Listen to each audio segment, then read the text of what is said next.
Nah, yang setelah bagian berikutnya adalah bagian yang penanganan ya, penanganan limbah kota ya. Bagaimana limbah kota atau limbah padat kota itu ditangani ya di dalam Undang-Undang Nomor 18 Tahun 2008 ada telah dikelompokkan menjadi dua kelompok utama untuk pengelolaan sampah, yaitu pengurangan sampah atau waste minimization yang terdiri dari pembatasan terjadinya sampah guna daur ulang dan penanganan sampah waste minimization yang terdiri dari pemilahan ya. Jadi untuk menangani sampah atau limbah padat kota itu dengan cara meminimumkan terbentuknya atau generate dari sampah itu menghasilkan minimum. Kemudian yang kedua penggunaan sampah atau penanganannya yang terdiri dari pemilahan di titik sumbernya atau pengelompokan dan pemisahan sampah-sampah tersebut sehingga nanti untuk tahap selanjutnya lebih mudah untuk pengolahan ataupun pengelolaannya. Nah, kalau dilakukan pemilahan tentunya pengambilan sampah yang akan bisa dijadikan sebagai kompos atau bisa di-reuse atau bisa di-recycle, digunakan kembali lebih mudah. Nah, kemudian selain daripada itu penampungan sementaranya juga dapat kita handle lebih bagus apakah 4 jenis penampungan atau 1 jenis penampungan atau 2 jenis penampungan setelah ada pemilahan ya, dikuncinya ya di pemilahan. Kemudian setelah dipilah, dikumpul, kemudian ditampung dan kemudian diangkut. Nah, kalau kita lihat di Indonesia pengangkutan sampah kota itu umumnya dilaksanakan hanya untuk memindahkan sampah kota dari titik sumber ke satu tempat peristirahatan terakhirnya lah atau di TPA-nya ditumpuk di sana ya. Sebenarnya tidak begitu ya. Kalau misalnya pengelolaan limbah kota itu mulai dari pemilahan pengelompokan di tempatnya, kemudian baru ditampung, diangkut. Nah, kemudian yang diangkut ke tempat pemrosesan akhir itu adalah sisa yang benar-benar tidak dapat lagi di-recycle, tidak dapat di-reuse atau tidak dapat ditransformasi ke bentuk lain, ya benar-benar sisa.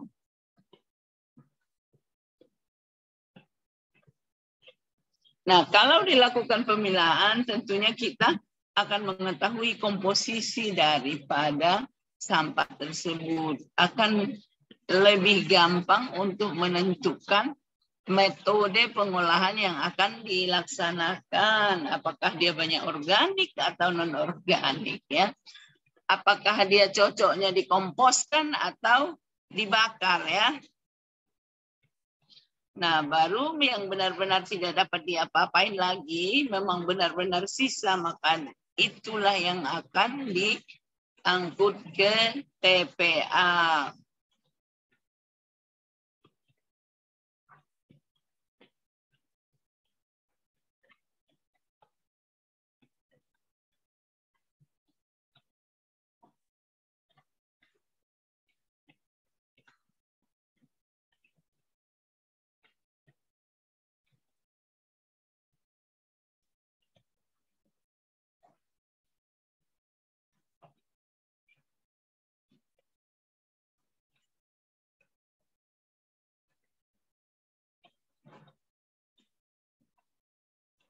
Ya, kemudian yang meliputi apa namanya yang meliputi bagian-bagian yang berkaitan dengan pengelolaan sampah kota itu atau yang kita sebut dengan stakeholder-nya adalah pemerintah daerah.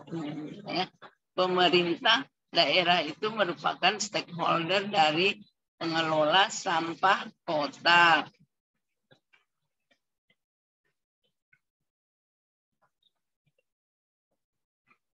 Nah, kemudian ada juga sebahagian pemerintah kota atau pemerintah pusat memberikan wewenang kepada pihak swasta untuk mengelola sampah tersebut. Nah, jadi stakeholdernya bisa juga institusi swasta ya. Nah, umumnya kalau dijadikan institusi swasta yang pihak pengelola umumnya lebih bagus karena kontrol daripada pemerintah setempat dapat berjalan. Tetapi apabila pemerintah setempat sebagai pelaku stakeholdernya dan dia sebagai pengontrol juga itu sedikit lebih tidak efektif karena yang melaksanakan dan yang mengontrol sama ya.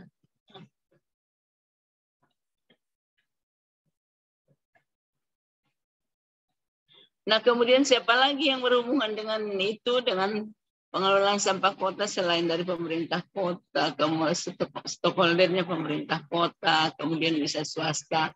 Yang ketiga masyarakat setempat. Ya, masyarakat setempat ini atau institusi daripada masyarakat setempat, baik di bentuk institusi atau pribadi-pribadi, sangatlah penting dalam menentukan keberhasilan pengelolaan limbah kota yang masyarakat bertindak secara individual dalam pengurangan baik secara langsung maupun tidak langsung akan mempengaruhi tujuan akhir dari pengelolaan, berhasil atau tidaknya pengelolaan akhir itu sangat ditentukan oleh masyarakat yang terlibat di dalam pengelolaan sampah tersebut. Masyarakat itu penentu utama bagaimana berlangsungnya tujuan daripada pengelolaan sampah kota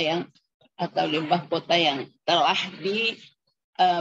ditentukan oleh pemerintah atau institusi yang berwenang. Kemudian institusi yang tertarik dan peduli terhadap persoalan limbah kota ya, itu juga stakeholder ya, institusi yang tertarik dan peduli terhadap limbah kota. Bisa saja itu dari perguruan tinggi atau dari LSM ya, sebagai pengontrol ya.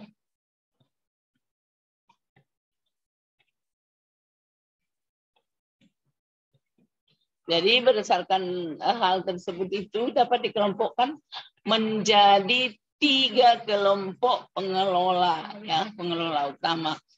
Pertama, pengelolaan oleh swadaya masyarakat. Kalaulah pengelolaan oleh swadaya masyarakat ini dapat dioptimalkan, akan jauh lebih berhasil daripada pengelolaan yang dilaksanakan oleh pemerintah setempat ya. Kalau pengelolaan oleh masyarakat dapat kita manfaatkan karena masyarakat setempat itu yang berhubungan langsung, yang bersinggungan langsung dan sebagai pelaku daripada pengelolaan limbah pada kota tersebut. Mulai daripada muncul di titik sumbernya, bagaimana ia melaksanakan pemilahan, bagaimana juga ia melaksanakan pengumpulan, kemudian berdasarkan itu oleh institusi yang menanganinya dapat membuat suatu pola pengangkutan yang cocok dan kemudian memilih suatu metode yang sesuai untuk diaplikasikan untuk pengolahannya. Jadi sangat sangat besar peranan daripada masyarakat setempat. karena berhubungan langsung dengan dari titik sumbernya ya. Dari titik sumber daripada sampah itu muncul atau kalau pengelolaan sampah itu disebut timbulan ya, timbulan generation muncul ya. Nah, kemudian selain dari pengelolaan oleh swadaya masyarakat, ada pengelolaan formal. Biasanya dilaksanakan oleh pemerintah kota ya. Nah, tadinya kalau masih lebih bagus kalau masyarakat setempat ambil alih dan bertanggung jawab. Kalau tidak, ya terpaksa masyarakat pemerintah setempat akan bertanggung jawab untuk melaksanakan pengelolaan limbah padat kota yang terhasil atau yang tergenerate di suatu tempat, mulai daripada pihak RT sampai kepada pihak kecamatan misalnya, atau sampai kepada pemerintah kota Madia untuk memastikan sampah tersebut tidak mengganggu lingkungan di kota ya, tidak mengganggu lingkungan di kota. Tapi ironisnya kita lihat hanya dipindahkan saja dari kawasan perkotaan ke suatu tempat yang telah dibeli oleh pemerintah kota, satu tempat yang sangat luas dan ditumpuk di sana, kemudian dipadatkan.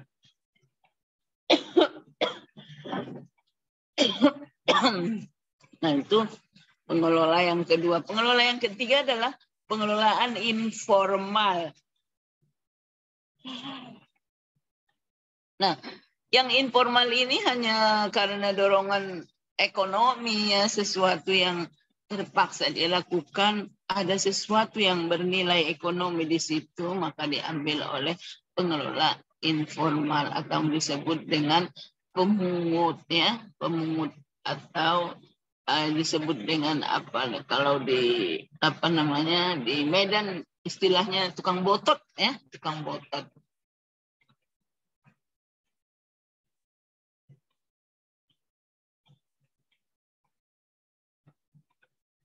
Jadi pengelolaan sampah kota itu merupakan suatu aktivitas pengelolaan yang sangat kompleks yang tidak dapat disedarkan atau disederhanakan begitu saja. Misalnya dengan penanganan sampah daerah pedesaan saja, daerah kelurahan saja, atau daerah satu tempat perumahan A, perumahan B, perumahan C, karena akan ada tindak lanjut daripada aktivitas tersebut sehingga berhasil disingkirkan di suatu tempat disposal atau pelupusan di pengolahan akhir. Nah, berdasarkan tingkat pengelolaannya, sampah atau limbah kota itu ada yang ditangani di tingkat sumbernya. Kalau ditangani di tempat sumbernya, yang paling bersinggungan langsung adalah masyarakat setempat atau masyarakat sekeliling. Kemudian selain dari penanganan sampah tingkat sumbernya, ada penanganan sampah tingkat kawasan, ada TPS misalnya, kawasan RT, kawasan RW, kawasan pedesaan ya, bagaimana dia melaksanakan pengelolaan otoritanya, apakah dibagi-bagi dari Kota Madia sampai tingkat RT RW. Nah, penanganan sampah di tingkat sumbernya itu dapat mempertimbangkan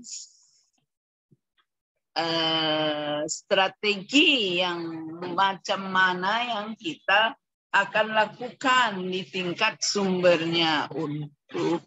Untuk itu perlu karakterisasi dari sampah kawasan, misalnya kawasan Mabar, karakteristiknya seperti apa. Nah, kemudian kawasan kota Madia Pusat, Kota Madya Medan. Karakteristiknya seperti apa perlu diketahui supaya penanganannya tepat untuk langkah berikutnya. Apakah cocok? Apakah karakteristiknya itu mencirikan banyak organik atau tidak? Apakah kelembapannya tinggi atau tidak? Supaya kita dapat menentukan atau memilih strategi pengolahan, metode pengolahan yang akan diterapkan. Nah, kemudian selain daripada itu, apakah dia itu penanganannya secara individu, orang per orang, atau secara komunal? Secara komunal misalnya satu RT, satu RW itu ada satu tempat pengolahan yang dibuat atau hanya face to face.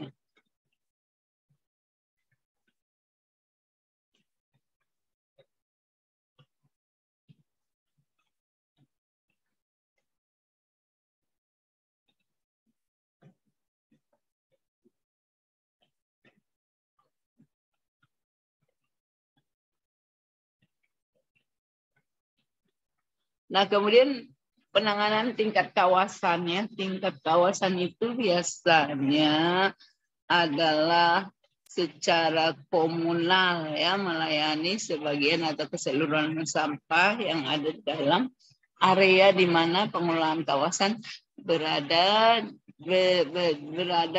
atau beberapa ciri pengelolaannya itu, pengelolaan sampah tingkat kawasan itu bersifat heterogen ya, heterogen.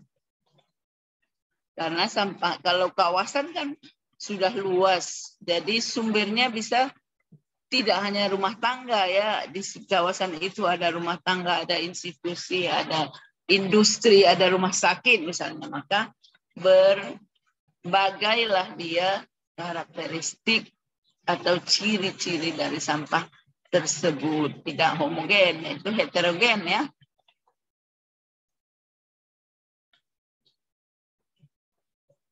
Nah, keberhasilan dalam penanganannya untuk yang tingkat kawasan itu tergantung kepada kesadaran kelompok masyarakat yang terbentuk dari RT, RW, kelurahan, dan ke tingkat yang lebih tinggi ya, kecamatan dan kabupaten, malah sampai kepada pemerintah daerah tingkat provinsi ya.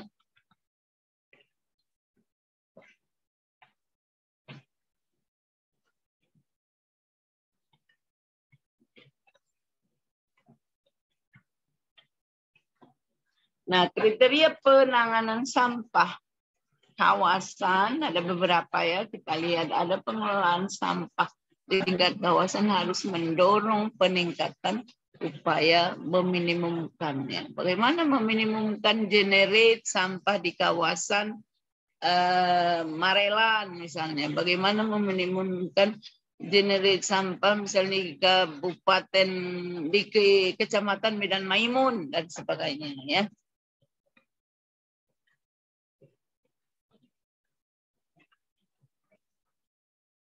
Jadi bagaimana kita atau bagaimana pengelolaan sampah itu berada di daerah pelayanan yang telah ditentukan kawasannya. Nah, kemudian untuk pengelolaan kawasan biasanya ada tempat pengumpulan sementara atau TPS, dapat difungsikan sebagai pusat pengelolaan sampah tingkat lainnya dari daerah yang bersangkutan. Misalnya di satu RT atau di satu RW ditetapkan satu TPS. Di situ dikumpulkan semua sampah yang telah dikoleksi untuk diangkut selanjutnya ke tempat pembuangan akhir. Nah, atau dari situ ditentukan berdasarkan karakteristiknya apakah diangkut ke suatu tempat pemusnahan akhir insinerator, ya. Apakah insinerator ataupun TPA, tempat pembuangan akhir.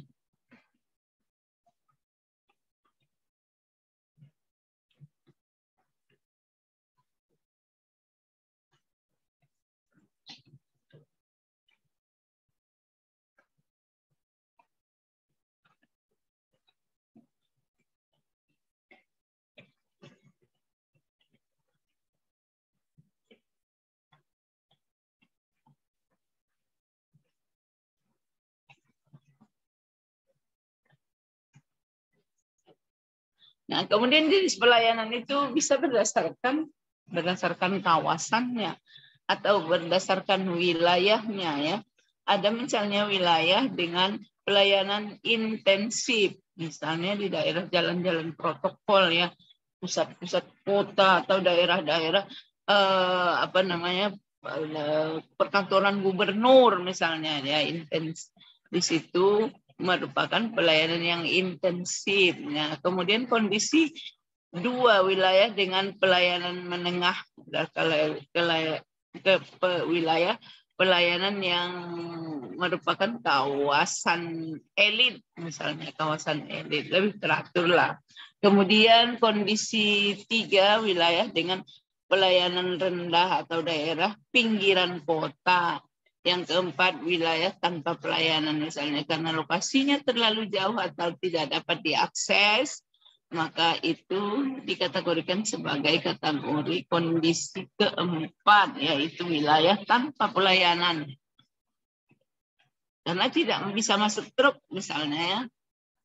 Nah, jadi tingkat pelayanannya itu tidak dapat dilanjutkan dari yang dikumpulkan sehingga diangkut, kemudian dipindah ke TPS, dari TPS ada recycle, reuse di situ, kemudian dari situ terdapat sisa, maka yang sisa diangkut ke TPA.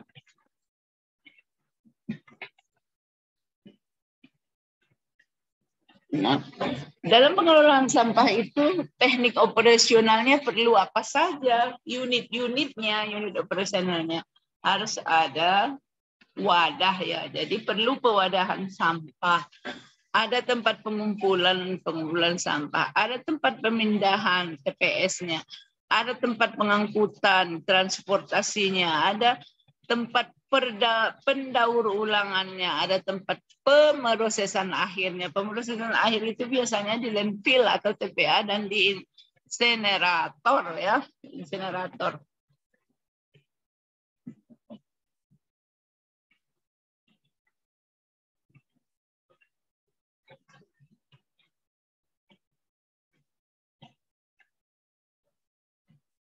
Nah, kemudian selain daripada itu tadi ada tingkat pelayanan limbah padat kota itu yang secara terpadu, integrated solid waste management.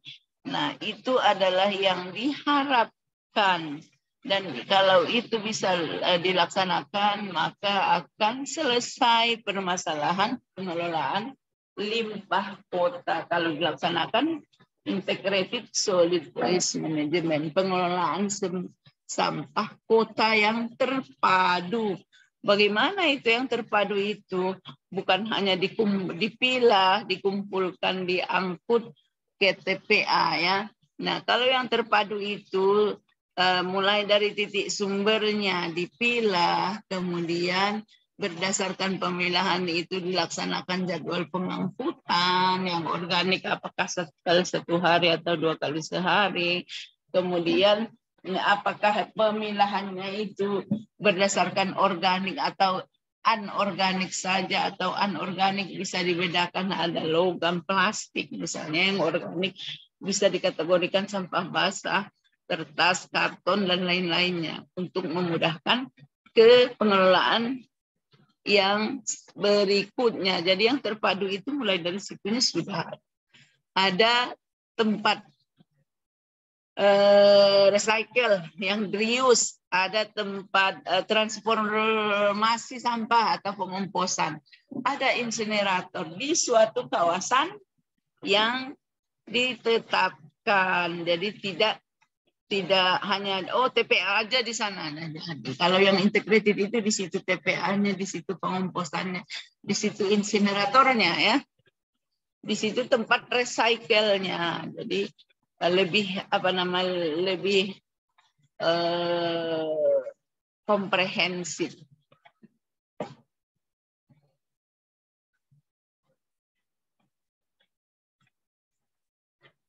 Nah, misalnya ada timbulan sampah di sini, ditangani penanganan sampah atau pemisahan, pewadahan di sumbernya, baru dikumpulkan, dipindahkan dan diangkut atau dipisahkan ke pemrosesan atau ditransformasi ke bentuk lain, misalnya dari organik menjadi kompos ya, dari organik atau biomasa menjadi biogas ya, transformasi, baru sisanya itu dibuang ke pembuangan akhir. Dari pembuangan akhir atau TPA itu adalah suatu unit pengolahan yang yang tidak bisa dihilangkan dari siklus pengelolaan sampah kota ya.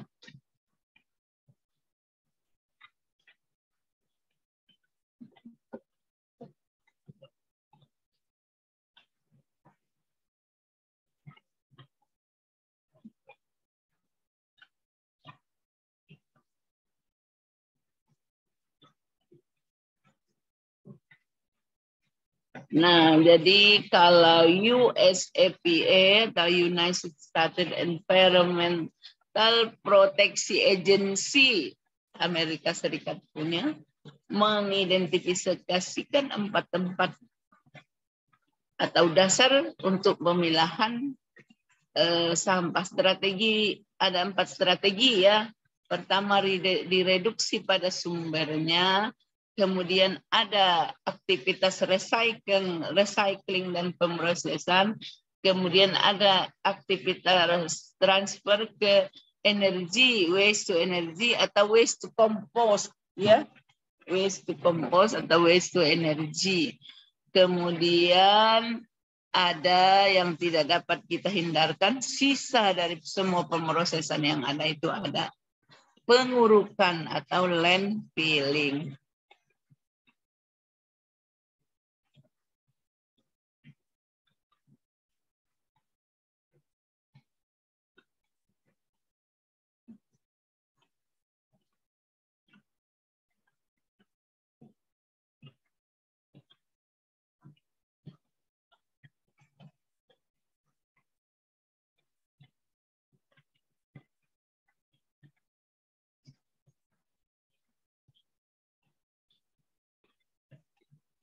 Nah, kita lihat flowchart pengelolaan limbah padat kota secara terpadu. Kita lihat di tingkat atas di bagian sini ada sumber timbulannya, apakah institusional atau individual dari rumah-rumah ya. Kemudian apakah di dalam hal tersebut berperan swadaya masyarakat atau tidak. Nah, kemudian dari sumber timbulan itu ada proses pemisahan. Dari situ maka terpisah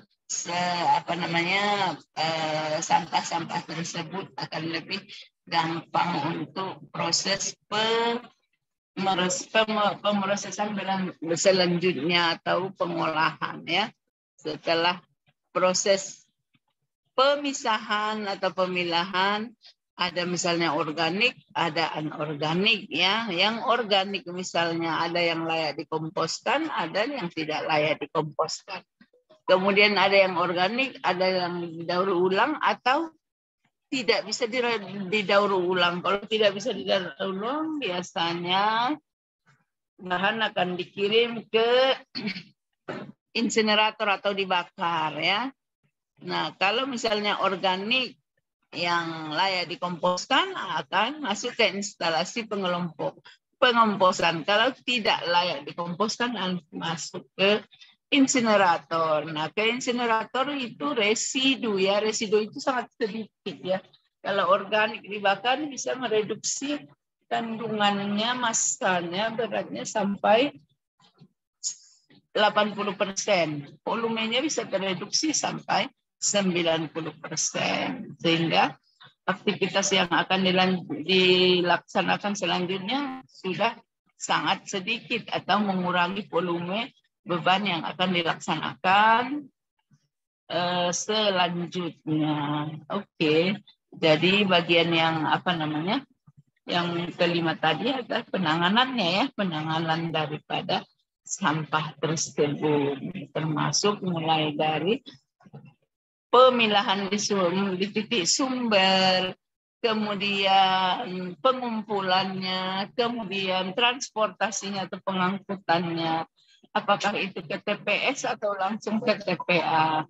Nah, di TPS apakah ada proses recycle, reuse, recovery.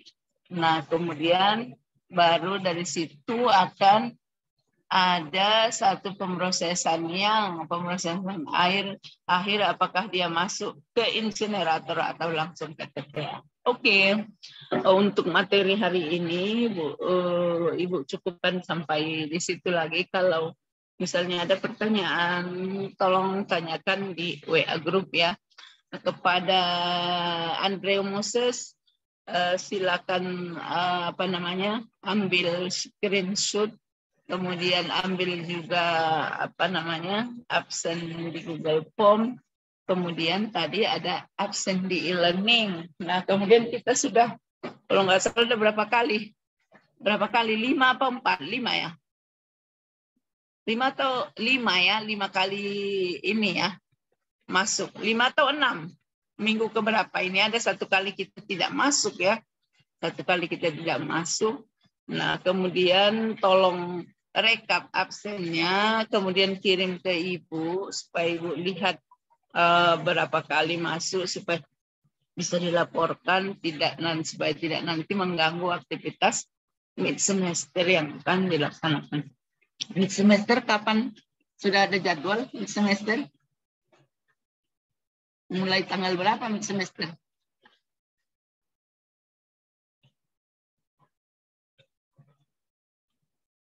Halo?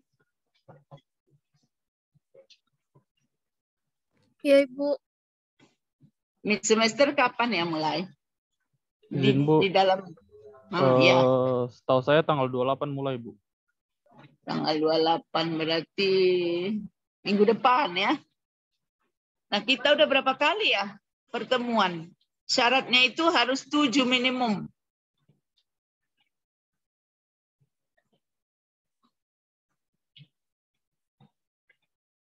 Ada berapa yang telah direkap, Moses? Seingat saya baru 6, Bu. Baru 6. Sama ini 6, baru Bu. 6 dengan ini ya, 6 dengan ini. Iya, Bu. Udah baru kita ada ketinggalan 1. Berarti minggu ini harus kita ganti ya. Kita ganti dengan dengan kuis saja ya. Karena di dalam satu penilaian itu ada juga kuis ya. Nah, kapan kita laksanakan sebelum mulai aktivitas MIT. Nah, kapan itu bisa kita laksanakan? Kalian berembuk dan kasih tahu saya melalui WA ya. Oke? Baik, Bu. Oke, untuk pertemuan hari ini saya sudahi sementara ya.